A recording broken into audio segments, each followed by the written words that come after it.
Hello friends, आप सभी का बहुत बहुत स्वागत है आपकी अपनी प्रोवर क्लासेज में। दोस्तों, आज हम देखने वाले हैं दक्षिण एशियाई क्षेत्रीय सहयोग संगठन के बारे में या सार्क के बारे में। चलिए देख लेते हैं इसको किस बिंदुओं के माध्यम से समझते हैं। सबसे पहले इसकी स्थापना देखेंगे, स्थापना कब हुई थी और इसका मुख्यालय कहाँ पे है और इसके महासचिव कौन है और इस समूह में कुल देश कितने हैं और इसके पर्यवेक्षक देश कौन कौन से हैं। और सबको हम क्या करेंगे, मेमोरी टेक्निक विधि से या ट्रिक के साथ इसको याद भी करेंगे और इसको मानचित्र से भी याद करेंगे, मानचित्र से पूरा समझ लेंगे। इसके बाद इसके सिद्धांत देखेंगे, उद्देश्य देखेंगे, कार्य क्षेत्र देखेंगे। उसके उपरांत हम प्रीवियस ईयर में जो प्रश्न पूछे गए हैं उनको भी देख लेंगे, ताकि हमें हमारे पास ऐसा कोई डाउट न बचे। चलिए शुरू करते हैं। इससे पहले अगर आपने प्रोवर क्लासेस को सब्सक्राइब नहीं करा है तो प्लीज़ सब्सक्राइब कर लीजिए और बेल आइकन को भी प्रेस कर लीजिए, ताकि किसी भी वीडियो की नोटिफिकेशन आपको सबसे पहले मिल सके। चलिए शुरू करते हैं। देखते हैं दक्षिण एशियाई क्षेत्रीय सहयोग संगठन या सार्क। जैसा कि आप देख पा रहे होंगे और जानते हैं, इसका south Asian association for regional cooperation, जिसे हम सार्क कहते हैं। तो सबसे पहले यही जान लेते हैं कि आखिर इसका नामकरण क्यों पड़ा ऐसा और इसको सार्क कहते क्यों हैं। तो जैसा कि आप देख पा रहे होंगे, अगर आप जानते हो, जैसे कि आप जान ही रहे होंगे कि ऊपर नॉर्थ होता है, नीचे साउथ होता है, इधर ईस्ट है और इधर वेस्ट है। तो ए वाला एरिया जो आपका है, इसमें आप देख पा रहे होंगे मैप में, तो ए वाला एरिया आपका पूरी तरीके से, इधर वाला एरिया आपका एशिया आता है, यहाँ से ऐसे एशिया। तो जब यह एशिया है तो एशिया में क्या कर रहा है कि साउथ यानी कि दक्षिण में, तो दक्षिण में यही वाला एरिया पड़ेगा। और एशिया का तो दक्षिण एशिया यानी कि दक्षिण के जो देश हैं उनका एक सहयोग संगठन बनाया गया जिसे सार्क कहते हैं, यानी कि दक्षिण एशिया क्षेत्रीय सहयोग संगठन। तो ये आप समझ चुके होंगे कि आखिर इसका नामकरण ऐसा क्यों पड़ा। ओके, इसके बाद देख लेते हैं कि इसकी जो स्थापना है कब हुई है। तो इसकी स्थापना हुई 8 दिसंबर 1985 में ढाका में हुई है। 8 दिसंबर 1985 में ढाका में हुई है। ढाका जो कि बांग्लादेश की राजधानी है और 8 दिसंबर 1985 में हुई।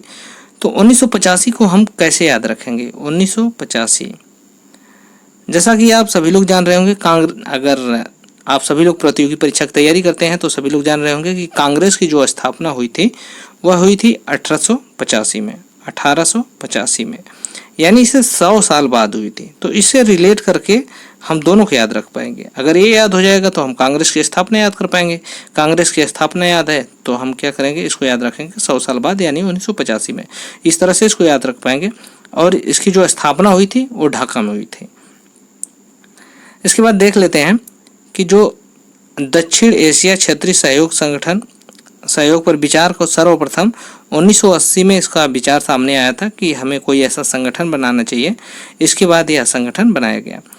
तो इस संगठन को जब बनाया गया तो इसमें 7 देश थे। सबसे पहले जो इसके संस्थापक देश थे 7 देश थे, जिसमें पहला है बांग्लादेश, भूटान, आपका भारत हो गया, फिर मालदीव, नेपाल, पाकिस्तान और श्रीलंका। इतने 7 देशों के साथ यह शुरुआत हुआ है। और श्रीलंका के विदेश सचिवों के परामर्श के बाद इसकी प्रथम मुलाकात अप्रैल 1981 में कोलंबिया में हुई थी। फिर अगला देख लेते हैं कि यह 7 देश थे, तो लेकिन वर्तमान की बात करें तो वर्तमान में 8 देश हैं। तो सबसे नया सदस्य जो जुड़ा है वो है आपका अफगानिस्तान, जिसको 2005 में जोड़ा गया। और यह 2005 में आयोजित 13वें वार्षिक शिखर सम्मेलन सार्क के नया सदस्य बना, यानी कि 2005 में जो 13वां शिखर सम्मेलन था उसमें जुड़ा है, यानी 2005 में जुड़ा है। तो इसका मुख्यालय या सचिवालय की बात करें तो इसका मुख्यालय या सचिवालय जो है नेपाल की राजधानी काठमांडू में स्थित है। नेपाल की राजधानी काठमांडू में स्थित है। इसका देख लेते हैं कि वर्तमान सचिव इस समय कौन से हैं। वर्तमान सचिव इस समय हैं एसाला रुआन बेराकुन। एसाला रुआन बेराकुन, आप 1-2 बार इसको रिपीट करेंगे तो ये भी याद हो जाएगा। और इनकी बात करें तो यह है श्रीलंका के, ये जो हैं ये हैं इस समय वर्तमान में वो जो हैं वो श्रीलंका के हैं। ओके, अगला देख लेते हैं कि वर्तमान की बात करें तो सार्क में 8 सदस्य देश कौन कौन से हैं उसको समझ लेते हैं। तो वर्तमान में 7 सदस्य देश कौन कौन से हैं, तो मालदीव, बांग्लादेश, भूटान, श्रीलंका, पाकिस्तान, अफगानिस्तान, नेपाल और भारत। तो इस तरह से देख लेते हैं। लेकिन हम इसको याद कैसे रखेंगे, अगर इसकी ट्रिक देखें तो एक ट्रिक है MBBS पानी, MBBS पानी। तो इससे क्या याद रख पाएंगे पूरी तरीके से, बस आप याद रखें कि MBBS पानी, तो इसे याद रख पाएंगे। M से आपका हो जाएगा मालदीव, B से आप देख पा रहे होंगे बांग्लादेश, B से फिर आपका भूटान हो जाता है, A से श्रीलंका, फिर P से आपका पाकिस्तान, फिर इसके बाद A से अफगानिस्तान, N से आपका नेपाल हो जाएगा, I से हो जाएगा भारत। इस तरह से आप याद रख पाएंगे कि सार्क में जो 8 सदस्य देश हैं वो कौन कौन से देश हैं। अक्सर इससे प्रश्न पूछा जाता है कितने सदस्य देश हैं, कौन सा देश नहीं है, तो आप इससे कंफ्यूज नहीं होंगे। इस तरह से आप याद रख पाएंगे। तो और इसकी बात करें कि पर्यवेक्षक देश कौन से होते हैं। पर्यवेक्षक देश क्या होते हैं कि जैसे कि इसके जो ये संगठन है इसके कार्यों पर निगरानी रखते हैं। तो ये बहुत ज़्यादा पूछा नहीं जाता है, बस ये जानने की चीज़ें हैं। तो इसके जो पर्यवेक्षक देश हैं 9 पर्यवेक्षक देश हैं। पहला ऑस्ट्रेलिया है, चीन है, आपका यूरोपियन यूनियन है, फिर आप ईरान है, फिर जापान है, रिपब्लिक ऑफ कोरिया है, मॉरिशस है, म्यांमार है और संयुक्त राज्य अमेरिका। तो इसके पर्यवेक्षक देश को आप देख लिए कि पर्यवेक्षक देश 9 देश हैं। अक्सर क्या होता है कि ट्रिक के माध्यम से हम याद कर पाते हैं, लेकिन हम इसको मैप के माध्यम से जब समझ लेते हैं तो ये कभी भूलता नहीं है। तो मैप के माध्यम से हम इसे याद कर लेंगे और इसे समझ लेंगे। यह समझ लीजिए कि दक्षिण एशियाई क्षेत्रीय सहयोग संगठन है। तो यह मुख्य रूप से इसकी जो मुख्य रूप की भूमिका है ये भारत की भूमिका है। तो भारत के आसपास कौन कौन से देश हैं, बस उन्हीं का संगठन है। आप समझ पा रहे होंगे। नीचे से शुरू करिए, यहाँ से देखिए मालदीव, फिर आपका हो जाता है श्रीलंका, फिर आपका है भारत, इसके बाद है बांग्लादेश, फिर आप ऊपर चलेंगे यहाँ भूटान, फिर आपका यहाँ आ जाएगा नेपाल, फिर इधर आ आएगा पाकिस्तान, अफगानिस्तान। तो इस तरह से आप पूरी तरीके से याद रख पाएंगे कि यहाँ हो गया मालदीव, फिर श्रीलंका, भारत, बांग्लादेश, भूटान, नेपाल, पाकिस्तान, अफगानिस्तान। आप मैप के माध्यम से पूरी तरीके से अच्छे से समझ पा रहे होंगे। अक्सर हमें क्या करता है कि इसमें जब भी प्रश्न बनाता है तो अक्सर म्यांमार को दे देता है कि म्यांमार इसका मेंबर है कि नहीं। यहाँ पे अराकान योमा पहाड़ी है, इससे अलग होता है म्यांमार। तो म्यांमार इसका सदस्य नहीं है। अगर बात आए म्यांमार या बर्मा की तो ये म्यांमार इसका सदस्य नहीं है। बस इसको पूरी तरीके से याद रखेंगे। म्यांमार को अक्सर देता है, तो म्यांमार इसका सदस्य देश नहीं है। वर्तमान में इसके 8 सदस्य देश हैं। तो आप मैप से पूरी तरीके से याद रख पाएंगे, क्योंकि यहाँ मालदीव है, श्रीलंका है, बांग्लादेश, इंडिया, भारत, इंडिया हो गया, आपका भूटान हो गया, नेपाल हो गया, पाकिस्तान हो गया और फिर अफगानिस्तान हो गया। फिर इसके बाद देख लेते हैं कि इसके सिद्धांत क्या है, कि मतलब कि यह किस सिद्धांत पे बना और क्या क्या इसके कार्य हैं वो देख लेते हैं। तो इसके जो सिद्धांत है, सिद्धांत को हम समझ लेते हैं। इसका जो सिद्धांत है संप्रभु समानता, क्षेत्रीय अखंडता, राजनीतिक स्वतंत्रता, अन्य राज्यों के आंतरिक मामलों और गैर हस्तक्षेप, पारस्परिक लाभ के सिद्धांतों का सम्मान करना। फिर इसका दूसरा जो है, इस प्रकार के क्षेत्रीय सहयोग व अन्य द्विपक्षीय बहुपक्षीय सहयोग का विकल्प न होकर उसका एक पूरक बनना, यानी सबका सहयोग करना है इस मामले में। फिर इसके उपरांत क्या है, अगला देख लेते हैं पॉइंट। ऐसा क्षेत्रीय सहयोग अन्य द्विपक्षीय बहुपक्षीय दायित्वों के साथ असंगत नहीं होना है, यानी सबको साथ लेके चलना, समरसता बना के रखना, यह इसका सिद्धांत है। इसके बाद देख लेते हैं संगठन के कार्य क्षेत्र क्या क्या है। संगठन के कार्य क्षेत्र को हम समझ लेते हैं। संगठन का जो कार्य क्षेत्र है उसको पॉइंट के माध्यम से समझते हैं। पहला संगठन कार्य क्षेत्र है मानव संसाधन विकास एवं पर्यटन को बढ़ावा देना। फिर उसके बाद है कृषि एवं ग्रामीण का विकास है, ग्रामीण क्षेत्रों का विकास है। फिर इसके बाद है पर्यावरण, प्राकृतिक आपदा एवं बायोटेक्नोलॉजी को विकास देना, या आपदा जो हो जाती है प्राकृतिक आपदा में उसमें सहयोग करना। फिर इसके बाद है आर्थिक, व्यापारिक और वित्त सहायता प्रदान करना। फिर इसके बाद है सामाजिक मुद्दे को ध्यान में रखना और उसके बारे में एक समरसता का परिचय देना।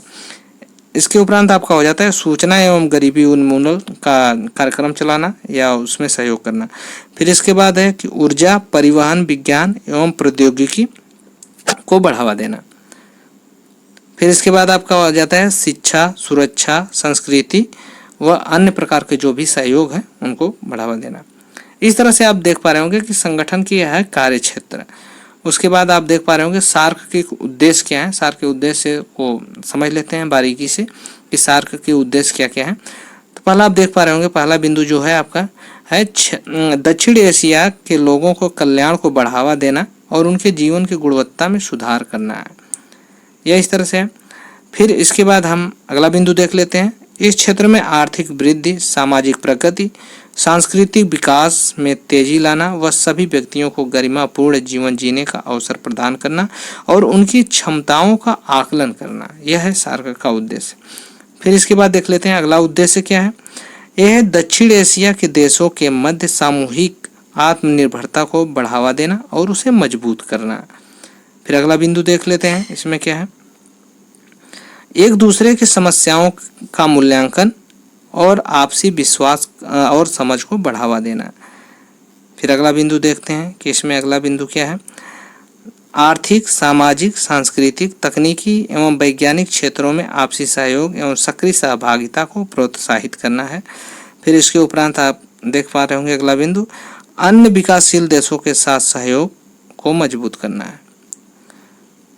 फिर अगला बिंदु आपका है, अगला बिंदु है समान हितों के मामले में अंतर्राष्ट्रीय मंच पर आपसी सहयोग को मजबूत बनाना है। और इसके बाद है आपका अंतर्राष्ट्रीय क्षेत्रीय सहयोग संगठन या क्षेत्रीय संगठनों के साथ समान उद्देश्य व लक्ष्यों के साथ सहयोग करना है। इस तरह से आप देख पाएँ कि उद्देश्य क्या थे इसके, यह भी देख चुके हैं। अब देख लेते हैं प्रीवियस ईयर के जो प्रश्न आए हुए हैं उनको देख लेते हैं। प्रीवियस ईयर में प्रश्न क्या है। पहला प्रश्न है आपका कि वर्तमान में सार्क संगठन में कितने सदस्य हैं। तो जैसा कि आप जान पा रहे होंगे कि पहले कितने थे, पहले 7 थे, लेकिन वर्तमान की बात करें तो वर्तमान में 8 सदस्य, यानी सी वाला सही हो जाता है। इसके बाद देखिए कि सार्क कब स्थापित किया गया था। तो स्थापित की बात करा जाए तो यह था 1985 में स्थापित किया गया था, यानी डी वाला सही हो जाता है। इसके बाद अगला प्रश्न आपका है,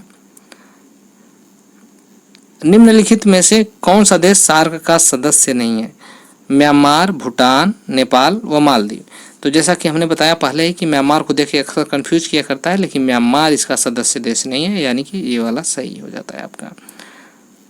फिर इसके बाद आप अगला समझ लीजिए, सार्क का मुख्यालय कहाँ है। तो सार्क का मुख्यालय इसमें देखिए पहला दिया है मनीला, काठमांडू, नई दिल्ली, जकार्ता। तो सार्क का जो मुख्यालय है वो नेपाल की राजधानी काठमांडू में है। इसके बाद अगला प्रश्न आप देख पा रहे होंगे, देख लीजिए, सार्क के वर्तमान महासचिव कौन है। सार्क के वर्तमान महासचिव कौन है। तो वर्तमान महासचिव जो है एसाला रुआन बेराकुन है, यानी कि बी वाला सही है। तो इसके वर्तमान महासचिव कौन है, एसाला रुआन बेराकुन। इस तरह से प्रीवियस ईयर के प्रश्न भी लगा चुके।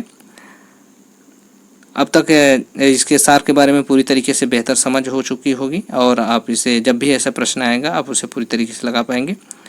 अगर ये वीडियो पसंद आती है तो इसे लाइक करें और इस चैनल को भी ज़रूर सब्सक्राइब करें और हो सके तो वीडियो को शेयर करें। धन्यवाद।